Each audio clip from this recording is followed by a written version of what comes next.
I still remember the smell of that cake, vanilla buttercream with a hint of almond. I had been waiting for it all day, the one day in the year that was supposed to be mine. 18. The age of freedom, of new beginnings. I walked into the living room, expecting hugs and presents. Instead, I was met with silence. Dad was holding a baby wrapped in a pale blue blanket, and Mom was cooing at him like he was the second coming. "Meet your brother, Danny," Mom said, smiling wider than I'd ever seen. Brother? What? I couldn't even process it. No one had mentioned adopting. No one had said a single word. And the worst part? The way Mom said it, like Danny was some kind of prize they'd been waiting for. Then Dad looked at me and said it. The words that still echo in my head. "We always wanted a boy. Danny is our second chance. A fresh start. A fresh start? A second chance?" What did that make me? The first chance they'd blown? I was so stunned I couldn't speak. I just stood there, staring at the baby while Mom brushed past me, carrying him to the nursery. The nursery that used to be my dad's office. I didn't get a single gift that day, not even a happy birthday. I didn't sleep that night. I just lay in bed, staring at the ceiling fan as it spun around and around, like it was trying to hypnotize me into forgetting everything that happened. But how could I forget? The words kept playing in my head, like a broken record. Danny is our second chance. A fresh start. A fresh start from what? Me? I tried to tell myself it was a joke. Maybe they were just being dramatic. But as the hours ticked by, and I could hear Mom and Dad cooing to Danny in the nursery, reality sank in. They hadn't even bothered to tell me they were adopting. They didn't say a word about it until the baby was already here. I tried to remember the last time they looked at me the way they looked at Danny, with that kind of adoration. I couldn't. I was the kid they got stuck with, the kid who wasn't enough. And now they had Danny. I got up and walked to the nursery. The door was slightly ajar, and I could see Mom sitting in the rocking chair, cradling Danny like he was the most precious thing in the world. Dad was beside her, his hand resting on her shoulder, both of them smiling down at the baby. "Look at him," Mom whispered. "Isn't he perfect?" Dad nodded, and I felt my stomach twist. I turned away, went to the kitchen, and made myself a cup of coffee. Black, bitter. I needed the bitterness. Maybe it would drown out the bile rising in my throat. That's when Marnie texted me. Marnie, my best friend since 5th grade. The only person who ever really got me. "Hey, how's the big one? 8? Did you get the car?" I stared at the screen. The car. Dad had promised me a car. Not a fancy one, but something used, something I could drive to community college in the fall. But the car never came. All I got was a baby brother who was apparently my replacement. Instead of replying, I threw the phone down and buried my face in my hands. Why? Why would they do this to me? Was I that much of a disappointment? I thought about every time I'd brought home a B instead of an A. Every time I'd forgotten to take out the trash. Every time Mom sighed and said, "Why can't you be more like Emily?" Emily. There was that name again. The name that had haunted me my whole life. The name they said when I wasn't around. The name they muttered when they thought I couldn't hear. Emily. The perfect daughter. The daughter who never existed. Or did she? I finally texted Marnie back the next day. I couldn't bear to say it outright, so I just wrote, "They adopted a baby, said he's my replacement." It didn't take 2 seconds for her to reply. WTF? Are they serious? I didn't know how to explain it, even to her. I sent a few texts back, just rambling about how they didn't even acknowledge my birthday, how they didn't tell me about adopting beforehand. Marnie called immediately, her voice tense. "Are you okay?" she asked, and that's when I lost it. I couldn't stop sobbing, the words tumbling out between gasps. Marnie just listened, occasionally murmuring, "Oh my God, and that's insane." After I calmed down, Marnie said something that made my stomach drop. "You know, you've mentioned that name before, Emily. You always said your mom compared you to her, but who is she?" "I always thought she was imaginary," I admitted. "Like this perfect daughter they wished they had. But now, I don't know." Silence on the other end. Marnie then suggested something that made my heart pound. "What if she was real? What if Emily was your sister?" The thought hit me like a slap. I felt stupid for not considering it sooner. Could I have had a sister? Did something happen to her? Later that night, I rummaged through the old family photo albums stored in the attic. Dust coated the covers, and most of them were filled with pictures of me as a baby, then a toddler, then in school uniforms, playing soccer, and with the dog we used to have, Max. But there was one album I didn't recognize, a green leather-bound one, wedged between two other albums. I opened it and froze. The first picture was of my mom holding a baby, but it wasn't me. The date on the back said 1996. I was born in 2006. My hands started to shake. I flipped through the pages and found more photos. Dad holding the baby, the same nursery that now belonged to Danny. The name on the photo captions? Emily. I couldn't breathe. I have a sister. Or, I had a sister. Why didn't they ever tell me? Why did they erase her from our lives? I thought about how Mom would always say, "Why can't you be more like Emily?" I thought she meant the version of me that didn't exist. The girl who got straight A's, who was polite and graceful. But no, she meant Emily. The real Emily. I didn't know what to feel. Betrayed, confused, terrified. I wanted to confront my parents, but part of me was too scared to know the truth. What if Emily died? What if something terrible happened, and I was just the consolation prize? And now, with Danny, was I being replaced again? I took pictures of the album pages with my phone and sent them to Marnie. Her response was just as shocked as mine. "Holy crap, you have a sister?" I sat in the attic for a long time, clutching that green album. I had spent my whole life thinking I was the only child, the only disappointment. Now I knew I wasn't the first. I couldn't shake the feeling that the walls in this house were closing in on me. Every time I walked past the nursery and heard Danny crying, it was like a knife twisting in my gut. Did they look at Emily like that once? Did they hold her the way they held Danny? Marnie couldn't stop texting me. She was more invested in this than I was, and honestly, I was glad. I felt like I was drowning, and she was the only one keeping me afloat. "You need to find out more," she texted. "Ask your parents. Maybe it's not what you think." I couldn't. Not yet. Instead, I kept the green album hidden under my bed, the only evidence I had that Emily was real. That night, when everyone was asleep, I crept back up to the attic. The light from my phone flashlight cut through the darkness, casting eerie shadows over the old boxes and dusty furniture.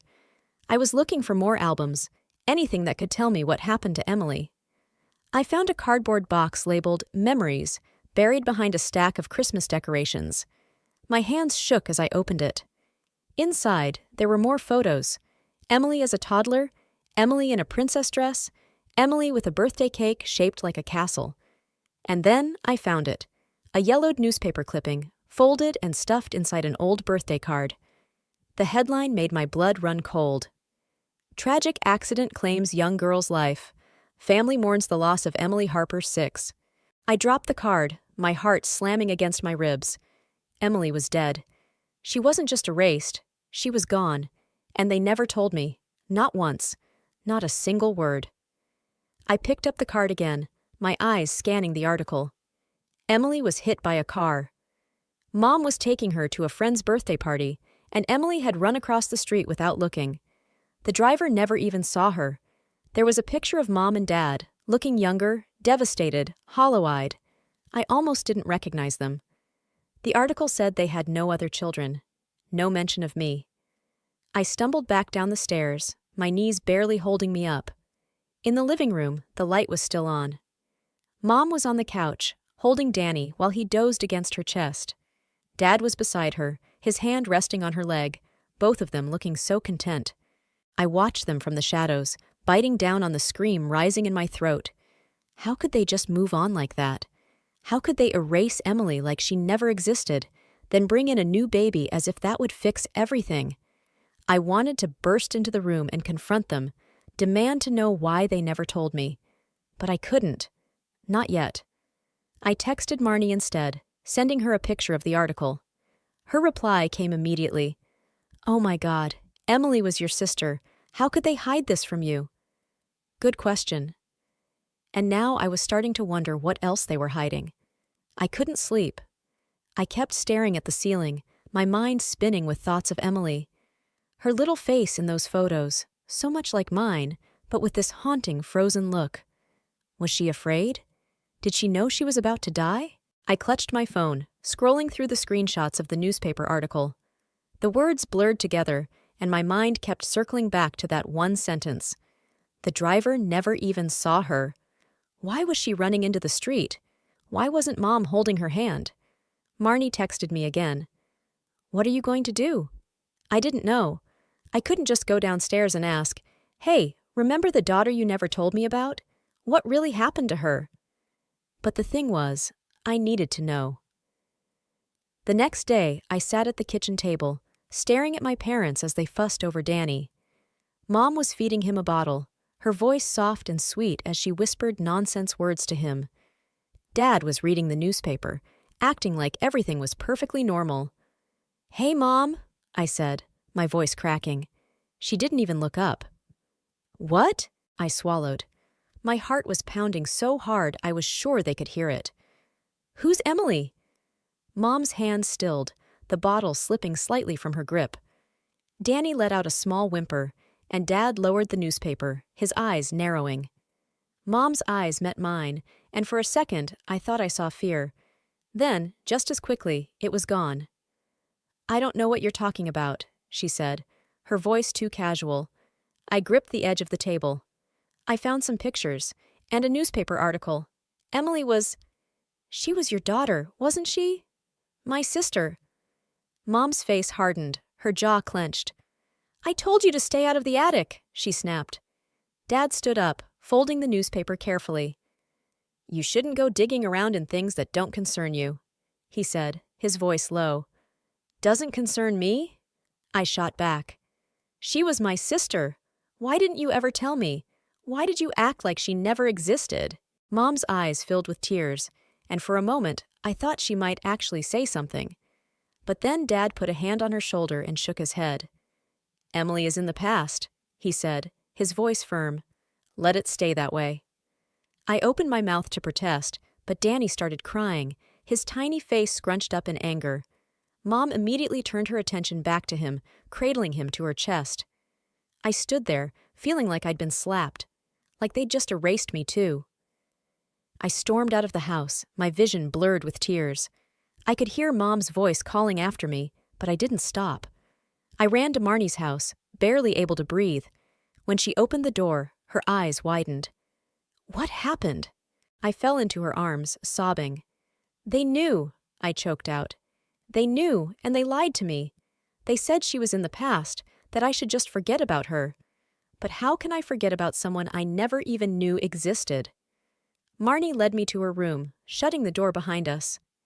"There's more to this," she said, her jaw set. "There has to be. They're hiding something." I nodded, wiping my eyes. "But what? And why?" Marnie paced back and forth across her bedroom, chewing on her thumbnail. "There has to be more. There has to be," she said, her voice sharp and urgent. "You don't just erase a kid like that. Not unless—" "Unless what?" I asked, feeling sick. She stopped and looked at me, eyes wide and haunted. "Unless they're hiding something really bad." That thought clung to me like a wet blanket, heavy and suffocating. What could they possibly be hiding? Emily was 6. She was a kid. Kids run into the street all the time. Accidents happen. But then why did they bury her memory so completely? Why never mention her, not even once? Marnie sat down beside me, pulling her laptop onto her lap. "Let's see if we can find anything else," she said. "Maybe more articles, police reports, anything." We spent hours scrolling through old news archives, typing in every combination of Emily Harper, accident, 1996, car crash, and tragic death we could think of. But nothing came up.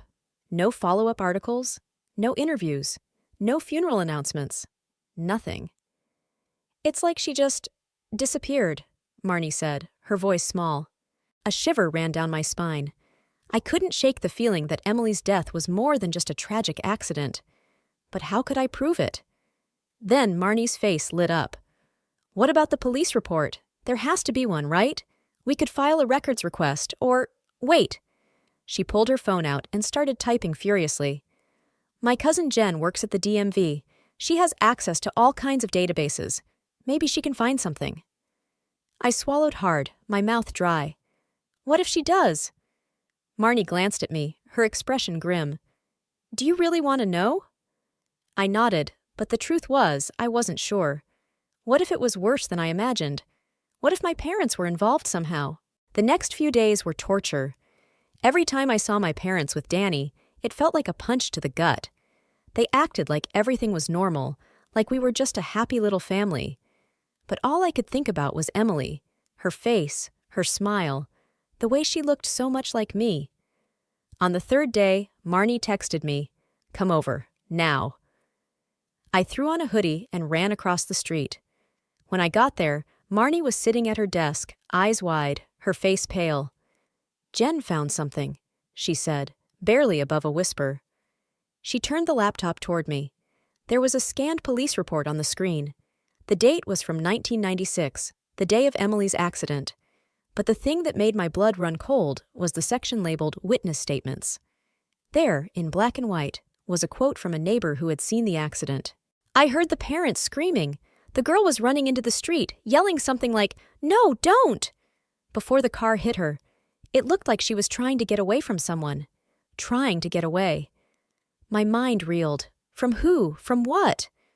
Marnie's hand shook as she scrolled down to another section of the report. "Look at this," she said. There was a line that had been redacted, blacked out, but beneath it, a single word remained visible. Investigation. What investigation? I whispered, my heart pounding. Marnie leaned back, her face ashen. I don't know, but I think you need to find out. I couldn't stop staring at that word. Investigation. It felt like a ticking bomb, one that could go off at any second. Marnie was pacing again, biting her thumbnail like she was trying to chew it off. What do you think it means? It means they lied, I said, my voice shaking. They said it was an accident, but there was an investigation. Into what? Why was it redacted? Marnie shook her head, her face pale. Maybe the police found something they couldn't prove. Maybe they suspected someone, but didn't have enough evidence. Someone. Someone Emily was running from. The words from the witness report echoed in my head. The girl was running into the street, yelling something like, "No, don't!" I squeezed my eyes shut, trying to imagine Emily's last moments. Running, screaming, trying to get away.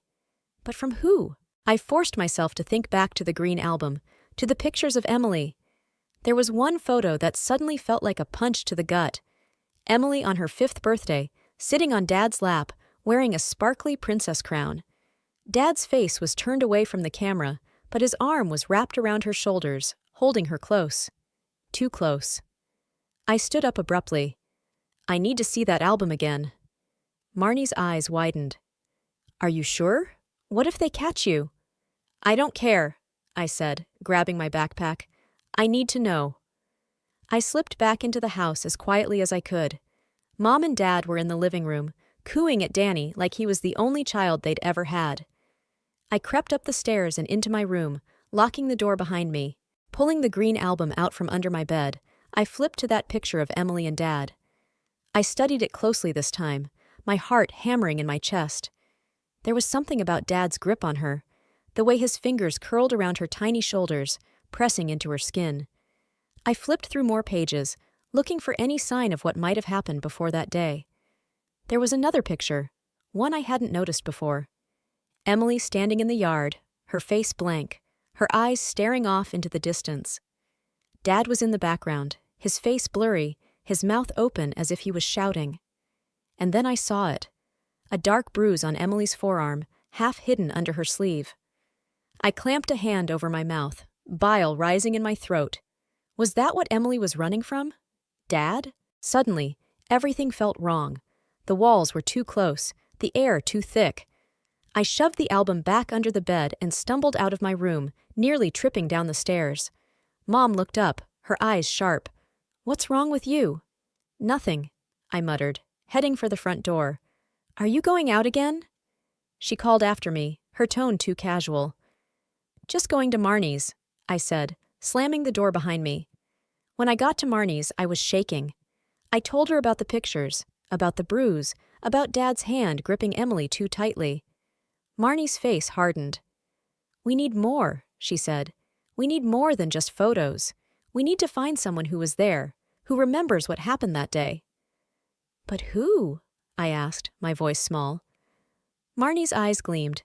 "That neighbor, the one who gave the statement. If we can find them, maybe they can tell us what they really saw." Marnie and I sat in her room.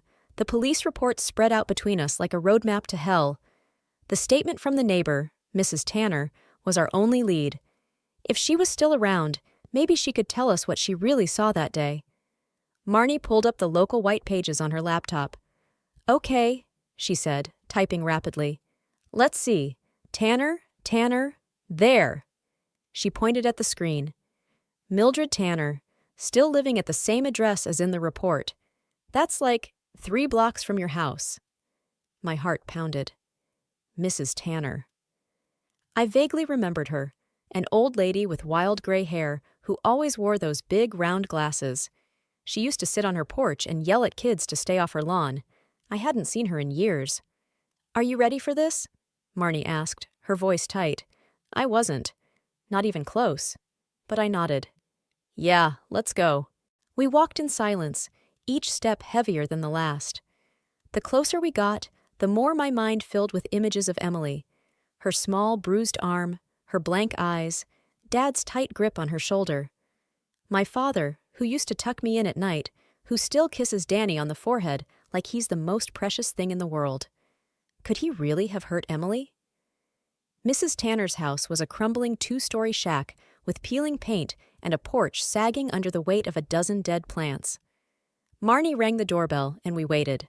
Footsteps shuffled inside. The door creaked open, and there she was, Mrs. Tanner. Her glasses were even bigger than I remembered, magnifying her cloudy blue eyes. "Yes?" she said, her voice scratchy. "Hi, Mrs. Tanner," Marnie said, flashing her most innocent smile. "I'm Marnie, and this is Harper. We're doing a school project about the neighborhood's history, and we heard you've lived here for a long time. Could we ask you a few questions?" Mrs. Tanner frowned, her eyes darting between us. "What kind of questions?" I swallowed, my mouth dry. "Do you remember Emily Harper?" Mrs. Tanner's face changed. Her eyes darkened, and her lips pressed together in a tight, thin line. "Why are you asking about her?" We found some old photos," I said, struggling to keep my voice steady. "We didn't even know she existed until a few days ago. We're trying to understand what happened." Mrs. Tanner's gaze softened, and she glanced around, as if checking to see if anyone was watching. "Come inside," she said, opening the door wider. The house smelled like stale coffee and mothballs. We followed her into the living room, where she gestured for us to sit. "Emily was a sweet girl," Mrs. Tanner said, settling into her armchair with a heavy sigh. "Always smiling, always playing outside. But then, one day, she just changed." "Changed how?" Marnie asked, leaning forward. Mrs. Tanner's hands trembled as she reached for a teacup on the coffee table. "She got quiet, withdrawn, like she was scared all the time. I asked her once if something was wrong, but she just shook her head and ran inside." A lump formed in my throat. "Do you remember the day she died?" Mrs. Tanner's eyes welled up with tears. "How could I forget? I was on the porch. I saw the whole thing." "What did you see?" Marnie pressed. Mrs. Tanner's knuckles whitened around the teacup. "Emily was running across the street screaming. She was looking back like someone was chasing her, and then the car hit her." I felt dizzy. My hands clenched into fists. "Did you see who was chasing her?" Mrs. Tanner hesitated, her eyes darting toward the window. I shouldn't say." "Please," I said, my voice breaking. "I need to know." Mrs. Tanner swallowed, her gaze falling to the floor. "I saw a man," she whispered. "A man in a white shirt. He was standing in the driveway watching her run, and when she got hit, he just turned around and walked back inside." My heart dropped to my stomach. A man in a white shirt. Dad always wore white shirts. Always. Marnie and I exchanged a horrified look. Mrs. Tanner's eyes filled with tears as she whispered, "I told the police, but they said I was confused, said it was just a tragic accident." I couldn't breathe. My father. My own father. What had he done? Marnie and I sat in the park, the world moving around us like we were trapped in a slow-motion nightmare. Kids laughing, dogs barking, cars honking. Everything felt surreal, like we were in a bubble, and the rest of the world was oblivious to the chaos in my mind. "He just walked away?" I said, my voice thin and hollow. Marnie nodded, her jaw tight. "That's what Mrs. Tanner said. A man in a white shirt, watching Emily run. And when she got hit, he just turned around and went back inside. Dad, the man in a white shirt. I could see him so clearly, standing in the doorway every morning as he watched me leave for school, his shirt crisp and perfectly pressed, his eyes cold and unreadable. Could he really have done it? "What do we do now?" I whispered. Marnie pulled out her phone. "We need to find out why the police ignored Mrs. Tanner's statement. Maybe they covered it up. Maybe someone made them look the other way." "Someone like my dad?" The words tasted like poison. Marnie didn't answer. She started typing on her phone, her face set in a determined scowl. "I'm going to text Jen. Maybe she can pull the full police report, the unredacted one." I swallowed, my stomach churning. And then what? What if it says he did it? What if he really did hurt her? Marnie met my eyes, her expression softening. "Then you need to decide what you're going to do. Are you going to confront him, or are you going to let him get away with it?" A gust of wind swept through the park, rustling the leaves. I shivered, pulling my hoodie tighter around me. Back at home, dinner was waiting on the table. Mom was holding Danny, bouncing him gently on her hip, while Dad carved a roast chicken, his face calm and content, like he didn't have a care in the world. "Harper," he said, smiling at me. "Where have you been? Dinner's getting cold." I couldn't look at him, not without seeing Emily's terrified face, not without hearing Mrs. Tanner's voice. He just walked away. I sat down, my hands trembling as I picked up a fork. Dad placed a slice of chicken on my plate, his hand brushing against mine. I flinched, pulling away. His eyes narrowed. "Something wrong?" I forced a smile. "No, just tired." I couldn't eat. Every bite felt like it was going to choke me. I kept glancing at Dad, watching the way he cut his food, the way he smiled at Danny, the way he acted like he was the perfect father. Was it all an act? Had it always been an act? After dinner, I went up to my room, closing the door behind me. I pulled out my phone and saw a text from Marnie. "Jen's working on it. Sit tight." I dropped the phone on my bed and leaned against the wall, staring at the ceiling. What if it's true? What if Dad did something to Emily? What if she was running from him? And if that's the case, what does that mean for me? I thought about Danny, about the way Dad doted on him, the way he held him so close, whispering in his ear. Was Danny really his second chance? Or was he something else entirely? A replacement?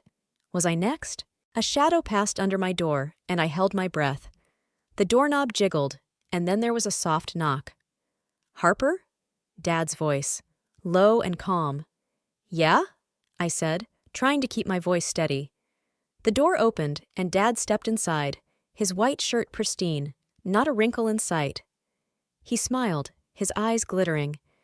"You know I love you, right?" My heart hammered against my ribs. "Yeah, I know." He stepped closer, and the room suddenly felt too small, too dark, too cold. "If there's ever anything you want to talk about, anything at all, you can come to me. You know that, right?" I nodded, my throat tight. "Sure, of course." Dad's smile widened. "Good. That's what I like to hear." And then he left, closing the door softly behind him. I collapsed onto the bed, my whole body shaking. I grabbed my phone and texted Marnie. "Tell Jen to hurry. I need to know what really happened." Marnie's text came at midnight. "Jen got it. Come over now." I didn't even think twice. I threw on a hoodie, grabbed my backpack, and slipped out the window. The house was eerily quiet, but I could feel eyes on me as I crept down the driveway. Was Dad watching me? Did he know what I was about to do? Marnie yanked the door open before I could even knock. "Hurry," she said, pulling me inside. "You need to see this." Jen was there, her face pale and serious, the laptop open on the coffee table. "I shouldn't be showing you this," she said, her voice low, "but you need to know." I sat down, my heart slamming against my ribs. The unredacted police report filled the screen. Pages and pages of information, most of it repetitive. But then, "There," Jen said, pointing to a paragraph that had been blacked out in the version we saw before. My blood ran cold as I read it. Witness Mildred Tanner stated that she observed the child, Emily Harper, running away from her father, Michael Harper, just before the collision. Tanner claimed that Michael Harper was screaming at the child and that Emily appeared to be frightened. Police questioned Michael Harper, who claimed he was calling Emily back to keep her from running into the street. Due to lack of evidence and no further witnesses, the case was closed as an accidental death. I covered my mouth, bile rising in my throat. He was chasing her? Marnie gripped my arm. "There's more." Jen scrolled down to another section labeled Additional Notes. My eyes blurred as I read the next line. Michael Harper's alibi was corroborated by his wife, Linda Harper, who claimed that he was inside the house with her during the time of the incident. No further investigation was pursued. Mom lied. She lied for him. Everything started spinning. The room, the words on the screen, Marnie and Jen's voices. It was all a blur. I stumbled to my feet, gasping for air. "I need to go." Marnie grabbed my hand. "Harper, wait. You can't go back there." But I was already halfway out the door. I ran all the way home, my lungs burning, my mind screaming. I had to know. I had to confront them. I burst through the front door and found them both sitting in the living room, Danny asleep in Mom's arms. They looked up, eyes wide. "Where have you been?" Dad asked, his voice low and calm. Too calm. I couldn't stop shaking. "You lied," I said, my voice cracking. "You lied about everything." Mom's eyes filled with tears. "Harper, you don't understand." "Don't!" I screamed, stepping back. "You covered for him. You told the police he was inside, but he wasn't, was he? He was outside. He was chasing Emily." Dad's face hardened, his jaw tightening. "You've been snooping around, haven't you?" I swallowed, my back hitting the wall. "Did you hurt her?" Mom stood up, clutching Danny to her chest. "Harper, please." "Did you hurt Emily?" I screamed, my voice echoing through the house. Dad took a step toward me, his eyes dark and empty. "I told her to stop running," he said, his voice eerily calm. "I told her to come back inside, but she wouldn't listen. She was always so stubborn, always pushing the limits, just like you." Mom sobbed, rocking Danny back and forth, her eyes wild. "Michael, please."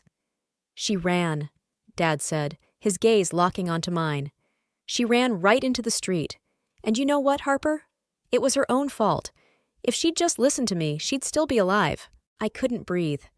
The room was spinning. "You chased her," I whispered. "You scared her so badly she ran into traffic." Dad's eyes gleamed, a cold, dark smile spreading across his face. "I was just trying to teach her a lesson, same as I'm trying to do with you now." My stomach dropped. I turned and bolted for the door, but Dad was faster. His hand wrapped around my wrist, his grip crushing. "You're not going anywhere," he hissed. Mom screamed, Danny wailing in her arms. "Michael, let her go!" I struggled, my heart pounding, but Dad's grip only tightened. "You're just like her," he said, his face inches from mine. "A disappointment, a failure. Maybe Danny will be the fresh start I always wanted." I saw red. Without thinking, I grabbed the nearest object, a glass vase, and smashed it against his head. Dad staggered back, clutching his bleeding temple. Mom screamed again, dropping to her knees, Danny crying in her arms. "Harper, what did you do?" I didn't wait to find out. I ran out the door, my legs pumping, my breath ragged. Marnie's house. I had to get to Marnie's house. Behind me, I could still hear Dad's voice, echoing through the night. "You're just like her, Harper. You're just like her." I nodded, my jaw clenched. It's all there. All the proof we need. We'll have to file a formal complaint, he said, gathering the documents into a folder. If Laura is convicted of fraud, you could potentially get your inheritance back. But it won't be easy. It doesn't matter, I said, standing up. I don't care how hard it is. I want her to pay. Later that night, I drove to Laura's house. My heart pounded in my chest as I parked across the street and stared up at her glowing windows. Inside, I could see her moving around, laughing, a glass of wine in her hand. She looked relaxed, carefree, like she didn't have a single worry in the world. I marched up to the door and rang the bell. Laura opened it, her face falling when she saw me. "Oh," she said, forcing a smile. "Emma, what are you doing here?" "I know what you did," I said, my voice shaking. "I have the bank records. I have Aunt Judy's statement. I know you forged my signature, and now the police are going to know too." Laura's smile vanished. "You don't know what you're talking about," she said, crossing her arms over her chest. I stepped closer, lowering my voice. "You've been spending my money, Laura, and I have proof." For a moment, her face hardened, her eyes cold and flat. But then she smirked, leaning against the doorframe. "You think anyone's going to believe you? Mom and Dad are on my side. They always have been. You're the unstable one, the one who can't keep it together." "I'm not the one committing fraud," I said, holding up my phone, where the bank records were clearly displayed. "I'm going to the police first thing in the morning." Laura's eyes flickered, just for a second. Fear. But then she squared her shoulders, her jaw tightening. "You want to fight, Emma? Fine, but you better be ready to lose." I turned and walked away, her words echoing in my ears. But for the first time in years, I felt powerful. For the first time, I wasn't the one walking away with nothing. And Laura? Laura was the one who was scared now.